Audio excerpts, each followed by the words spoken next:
Hi, and welcome to Work Harder Mama with Michelle. I'm Michelle Hollingsworth. This is a podcast for moms who want to work with heart through all the seasons of motherhood instead of just working harder. All right. Hi, everyone. Welcome to the Work Harder Mama podcast. Today, I have a special guest who is my older sister. I'm not going to say how much older, but just that she's older than me and wiser. And she's agreed to talk to us about all things motherhood. And I want you to welcome my sister Debbie here today. Thank you for being here, Debbie. You're welcome. Happy to be here. Yes. I hope you're enjoying the weather in sunny Florida.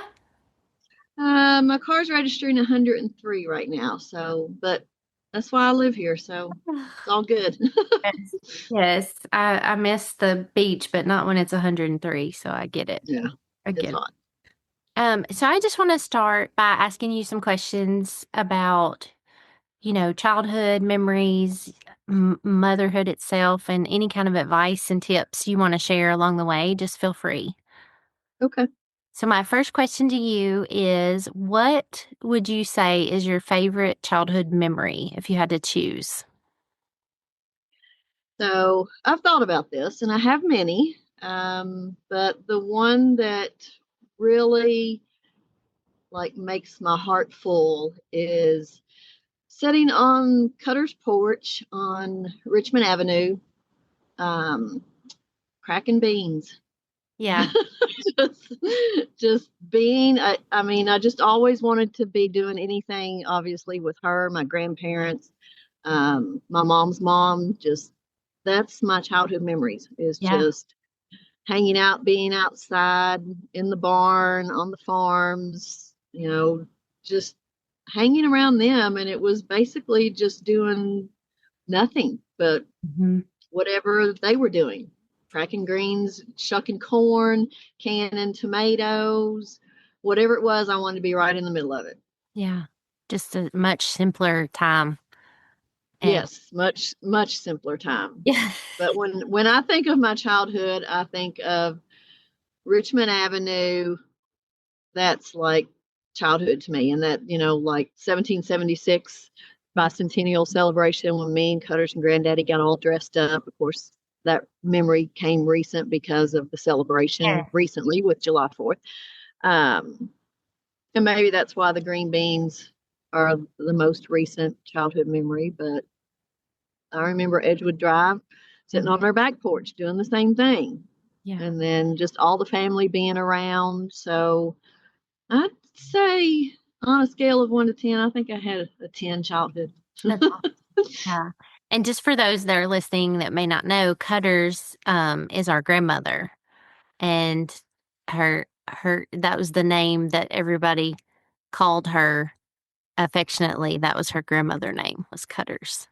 So that's who she's talking about. And I agree. I have fond memories of corn and beans as well. Probably not as many times as you did because we were in another state, but I do have those memories and Easter egg hunts. I remember that. Yes.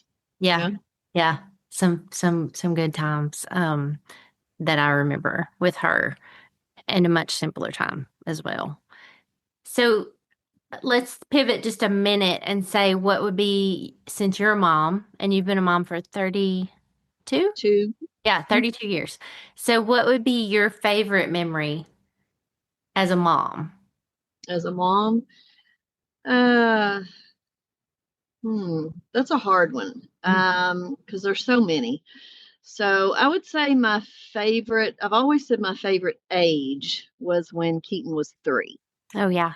Um, his personality started developing. He was just fun to be around. He was entertaining. He was just watching him bloom into this little person, this little human, um, was very exciting. But that was my favorite age. As far as the best memories, over the years, we would go on, just me and him would go on trips. And the most recent one, we went to Utah. He wanted to go to a golf resort. And that was a great trip. We had a really good time, and that was just 2 years ago. So before that, we went to Colorado, just me and him. So we would travel. He likes to travel.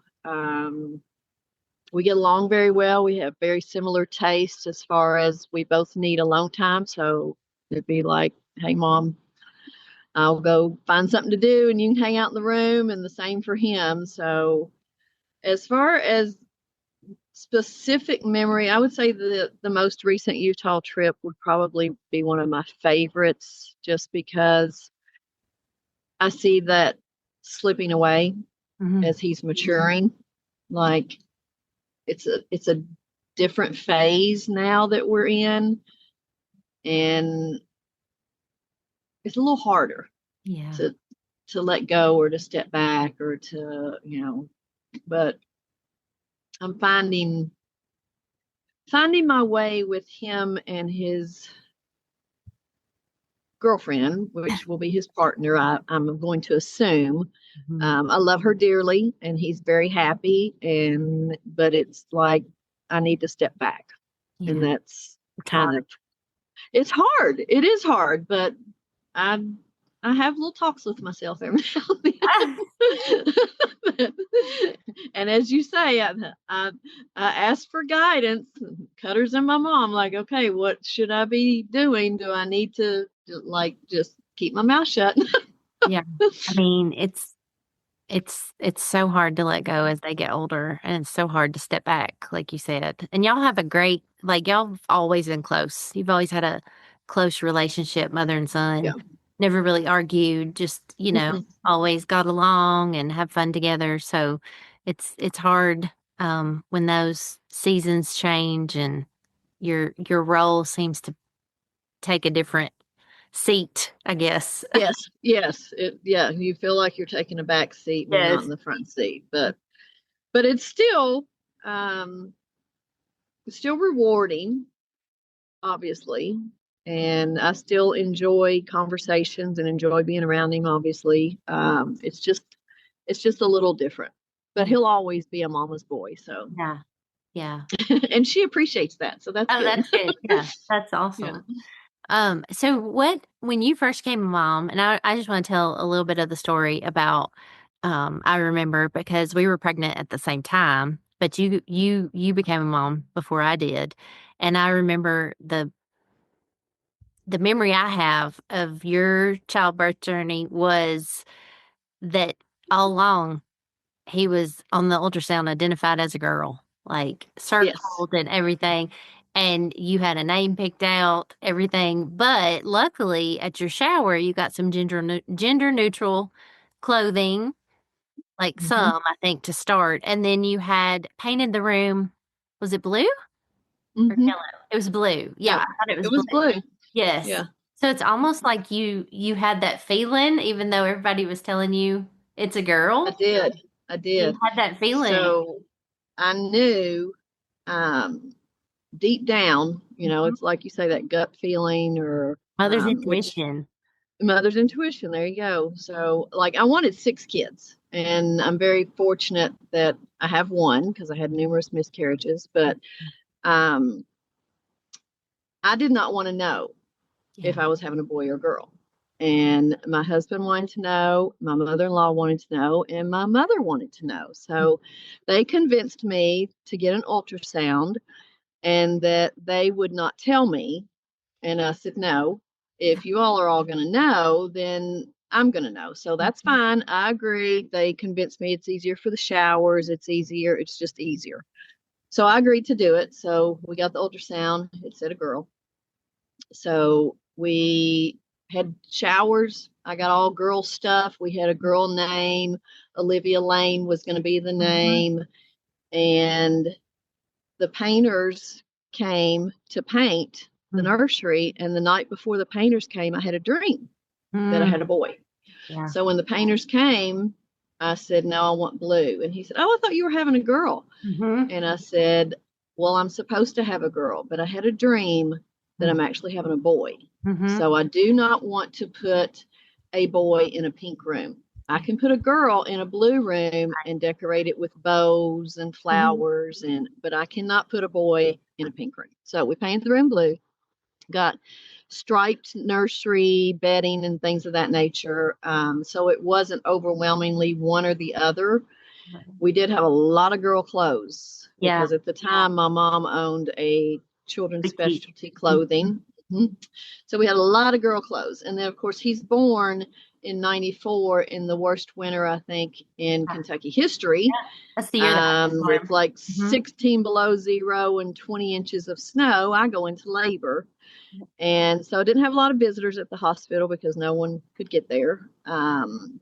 But he came out a boy, and it was videoed. And on the video, you can just hear on the video that the doctor says, "It's a boy." And then you hear Johnny say, "It's a boy." And then my mom says, "It's a boy." And then the doctor says, "It was supposed to be a girl." And I'm just like I don't know, la la land, like, what are you all telling me? And then it's so funny to listen to the video because everybody states it's a boy in a different tone because everybody's in shock. Yeah. So he was a boy. And even my mom called her mom, my grandmother, and said, "Mama, she had a boy. Everybody's healthy." And she said, "Patsy, honey, you said she had a boy. She had a girl." And she said, "No, she actually had a boy." So it was not only a surprise to me, it was a surprise to everyone. And then I laughed after that because the whole point in me not wanting to get an ultrasound was I wanted to experience the entire experience, the surprise from beginning to end, because I knew I'd had so much trouble getting pregnant and having pregnancies. I thought this may be the only time I get to appreciate this, and I want to appreciate every bit of it. Yeah. And so I don't really want to know what to expect. I want to, have the surprise. And everybody got to join in. Everybody got the surprise. It was multiplied. And you have a great story from that. I love that story. Who helped you the most, or who helped you that you remember in those early days when you first became a mom? Like who was there to help with that? My mom and my mother-in-law. Okay. Yeah. Yeah. Johnny's mom. They were both hands-on, taking turns around the clock. Like I was nursing, and which that was a little challenging, as a new mom to try and figure out. That comes with all its own challenges, but they would take turns. There was somebody there doing laundry, cooking, bringing food, cleaning, helping me, get in a routine. He did pretty well as a newborn. I didn't have a lot of challenges like some people do. I didn't have any health challenges myself. Yeah. No real restrictions or anything. So it was very easygoing, I would say. I mean, I always said I would do it over and over and over. It was not that bad, Yeah. I mean, it wasn't, fun. Right. It was painful. It was, but it was definitely worth it. Tiring. But I would say my mother and my mother-in-law for the first month helped. Were like, yes, yeah, definitely. That's awesome. As he grew, were there challenges that you feel like at a certain age that you had to work through, or do you think he was pretty easy throughout? I would say he was a pretty good baby. He was pretty easy, no real challenges. He developed asthma at about 3, somewhere around there, just not horrible. Yeah. And it was maintained. And they said the older that he got, the better it would get as far as the symptoms, and it did. So, I mean, nothing of any urgency. Did he have allergy shots too? No. We had him tested, and that was not part of the diagnosis. So it was just, he would get bronchitis. Like instead of a cold, it would always go straight to his chest. Yeah. So, but it has gotten better. I mean, obviously he's an adult now, but through the teenage years and football and different things, he may have a flare up, but overall it was a pretty, like I say, I think he would probably say he had a good childhood, but Yeah. it was very enjoyable from a mom standpoint, very not stressful at all. He did not cause any stress. He's a good one. That's for sure. He's a good one. Yeah. One of the good Yeah. ones. So now you and his dad are divorced. So Yes. tell us, what kind of co-parenting tips can you give for those who may be going through a similar situation but want to be, good co-parents together, raising a child? It's not easy. Mm-hmm. It is not easy, no matter. It's just not easy. I do remember that we made a pact, Johnny and I made a pact, and it was that it's not about us. We did go to counseling as a family and individual, which I think was mandated, but we would have done it anyway. Mm-hmm. I do recommend that. Lets you see things from a different perspective. But we would remind each other it's not about us. It's not about you. It's not about me. It's about him. Right. And so there were many occasions that in the middle of a disagreement, in the whatever, that I would just say, it's not about you. Right. And he would just stop, take a step back, like, and have to, okay, you're right. And there were times that he said the same to me. Yeah. Debbie, it's not about you. Mm-hmm.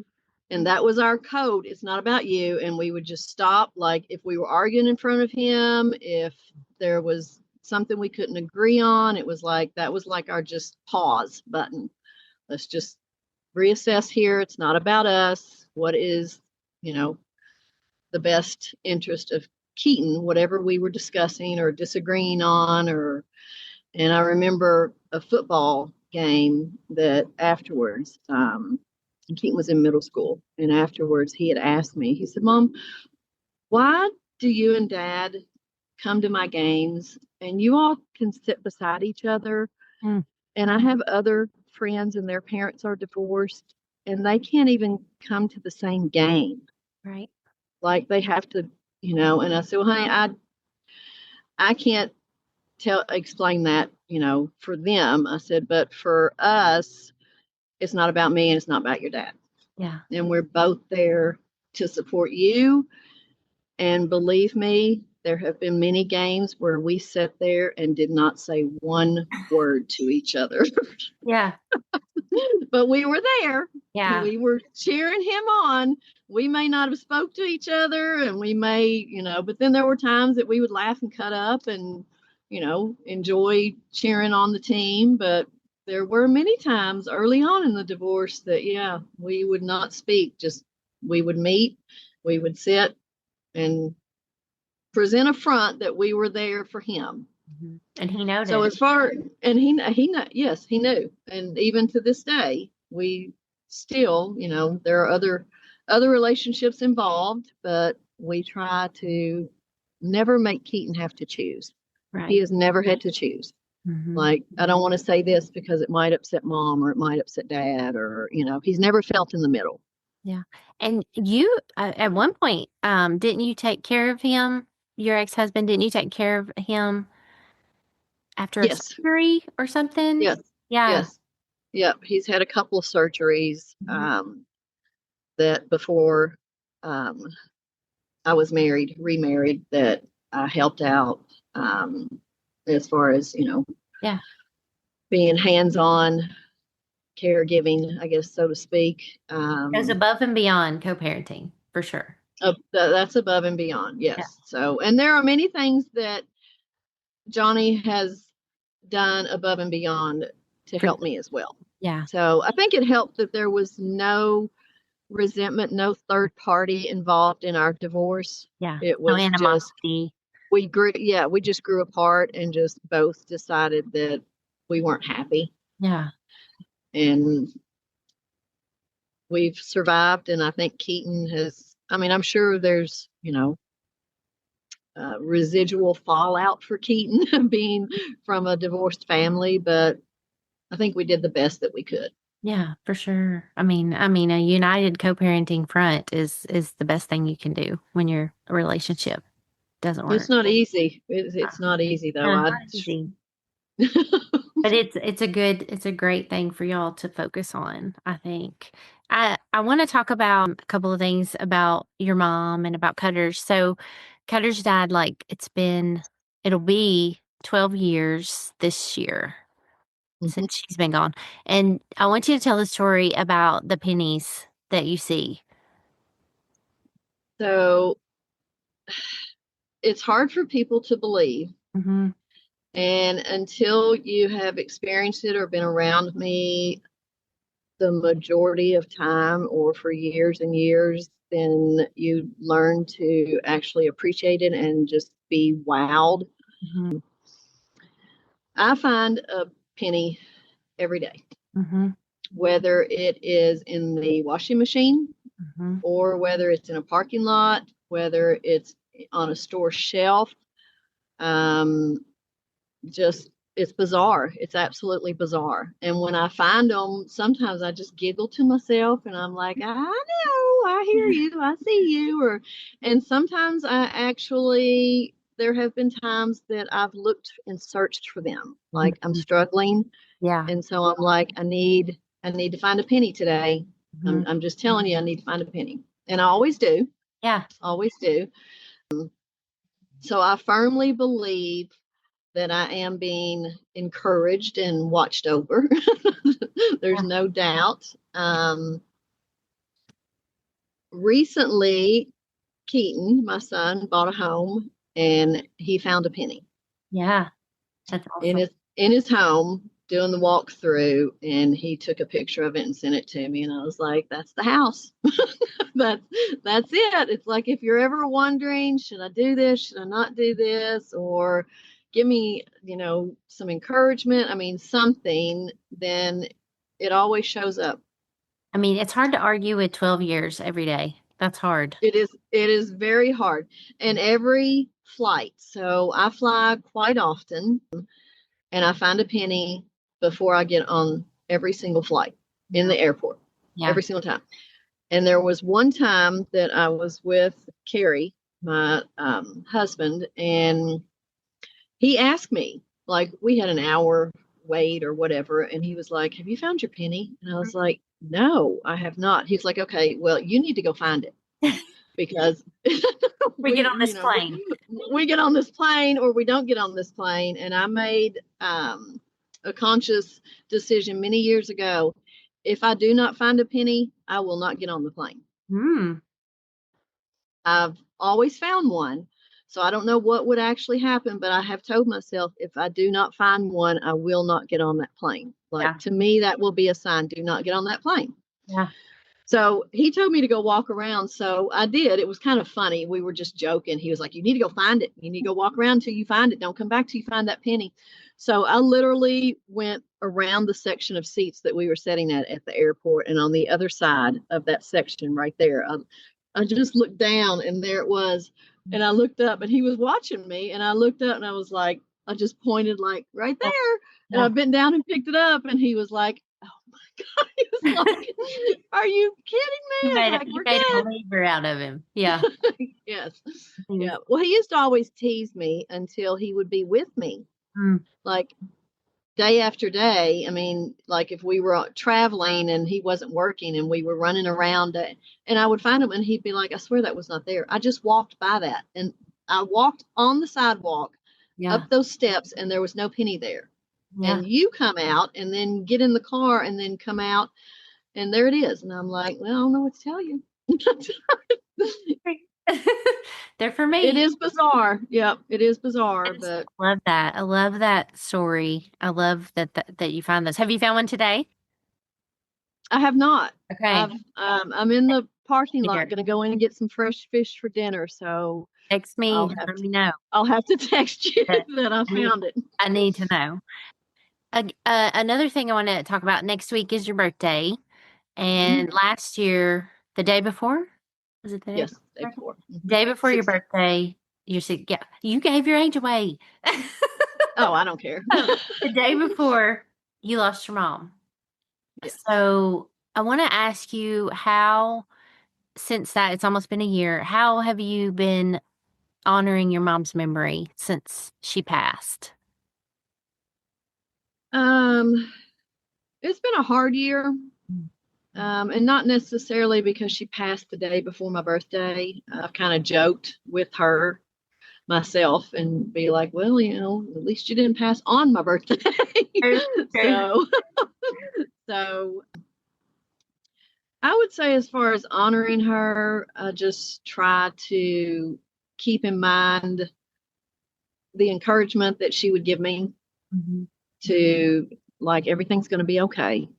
And she's in a better place. She's not in pain. She's watching over me, and they're all up there dancing and having a good time and just probably making fun of me and all my goofiness, but that's okay. But I would say the way I feel in honoring her is by being a good mom to Keaton. Yeah. Yeah. True. So what are you most proud of as a mom? What are you most proud of that you were able to I accomplish, would just, just get say, through? um, I would say I'm most proud that he's a good human. Yes. He is a good person. He is very kind. He's generous. He's loving. I mean, it's nothing, no matter how old he is or was, for him to hug me and tell me he loves me and, be appreciative. He's hardworking. I mean, he's not perfect. I'm sure there are things that he needs to improve on, but as far as I'm concerned, I think we did pretty good raising he's a good person. So I would say he is my pride and joy and the one thing that I'm most proud of. Yeah. Baby boy. He's your pride and joy, My baby baby, boy. he is my baby boy, and Will he is always a be your mama's baby boy. boy. He is a Yeah, mama's mama's boy. boy and baby boy. Reminds me of Daddy and Cutters, you know? Yes, Always be her true. baby. Yes, yes. What when we talked about your mom, I forgot to ask you what is I guess the best part or the favorite memory you have of her as a mom? Is your mom? Um, I would say probably watching her enjoy being a grandmother Yeah, with Keaton. yeah, So, I mean, we all wanted a girl. I didn't want a boy. I wanted a girl. I yeah, didn't know what I was going to do with the boy. I was ruffles and, and I do remember just thinking, oh my gosh, what am I going to do with the boy? Like, I don't know I'm not a boy mom. I'm going to be a girl mom. I'm supposed to be a girl mom. yeah. And she was the same. She had the boutique and she wanted all the bows and the ruffles. And well, we didn't get that, but just watching her face light up just by, Yeah. being nanny. Yeah. Um, I think that was one of her happiest time periods, I guess. And it's even more so that, Keaton doesn't want kids. So I'm not at this point going to get the joy of having grandkids, Mm. at least not biological grandkids. She My takes husband care has of some. Yeah. yeah, Yeah. she's My husband has some. And I mean, I have a niece, a great niece. And yes. So, but as far as having a miniature Keaton, yeah, or a little Olivia, that's what he yeah, jokes. And he yeah, had told me, he was like, Mom, you're not going to get your little Olivia. I don't think I ever want kids. And I'm like, honey, if you don't want them, don't have them. yeah. You know, that that's that's okay. I mean, I would love it, but I'm okay. Yeah. How do you think, I forgot to ask about Cutters, how do you think you honor her memory?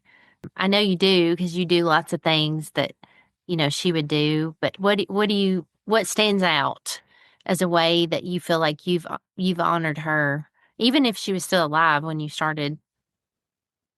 I think I pray a lot more. Mm. Yeah. Um, Do you journal just as like she did or keep a I diary? do.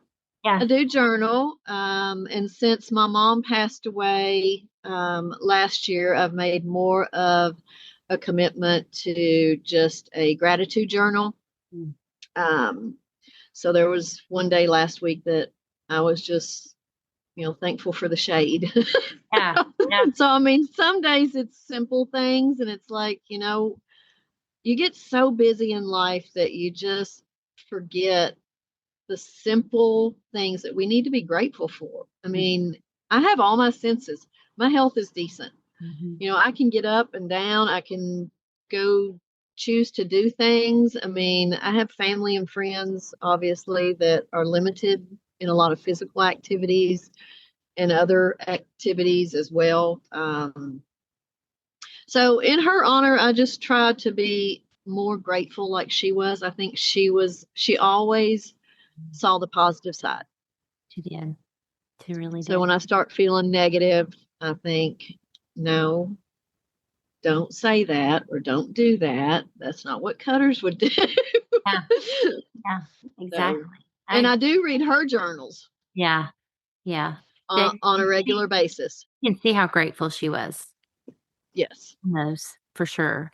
A side note, so Debbie and I have the same dad, and Cutters was his mom. So that's who we're talking about, just as a side note. I just have a couple more questions.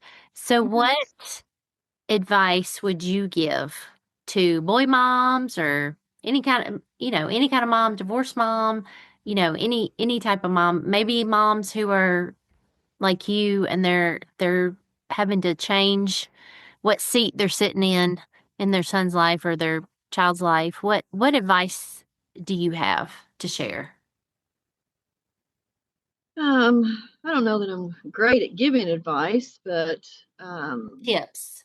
through lived experiences, it's, I think, served me well to not think of how everything affects me Mhm. and think of how it affects the child, Yeah. whether it be encouragement or keeping your mouth shut sometimes, and also giving yourself some grace as a mom.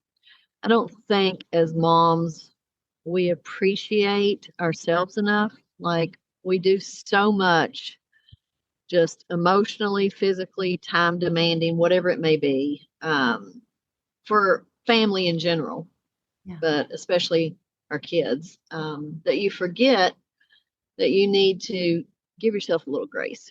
Yeah. I think that's Typically, everybody's doing the best they can, and just step back, enjoy every little moment.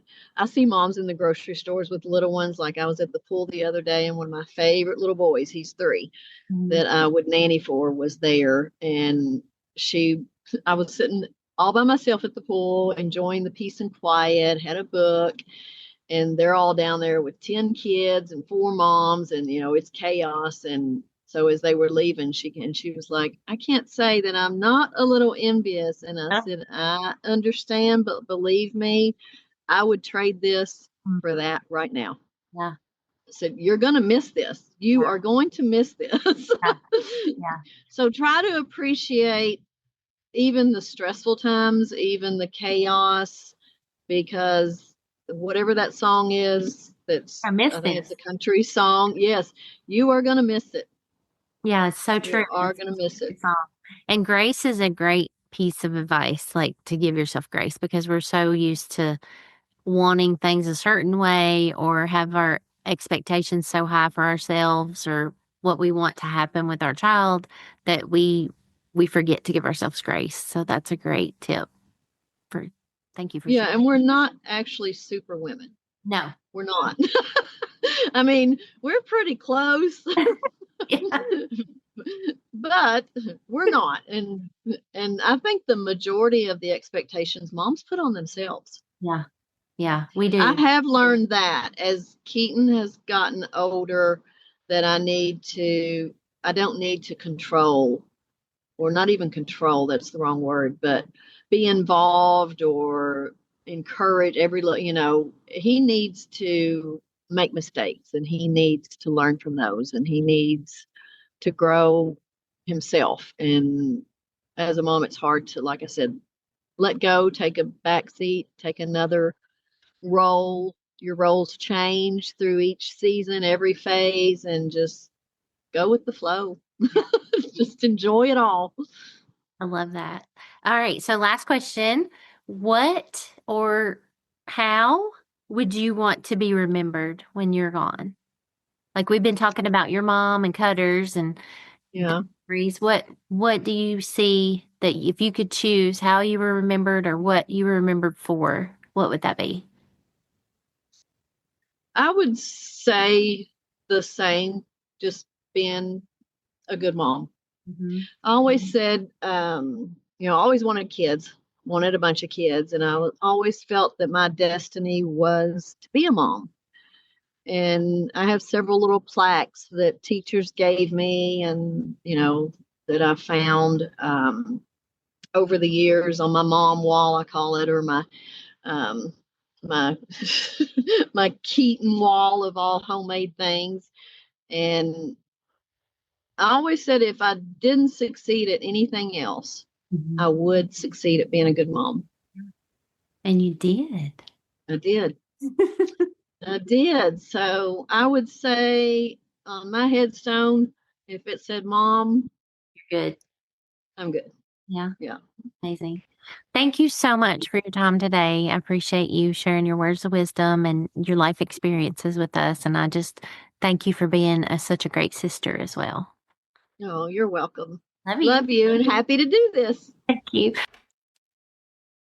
Thank you for listening to Work Harder Mama with Michelle.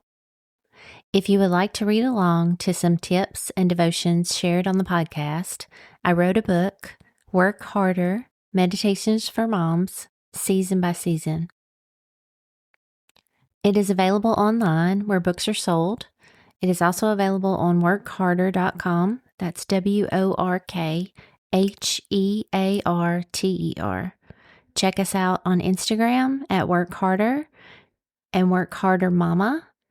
And we're also on Facebook at Work Harder Press.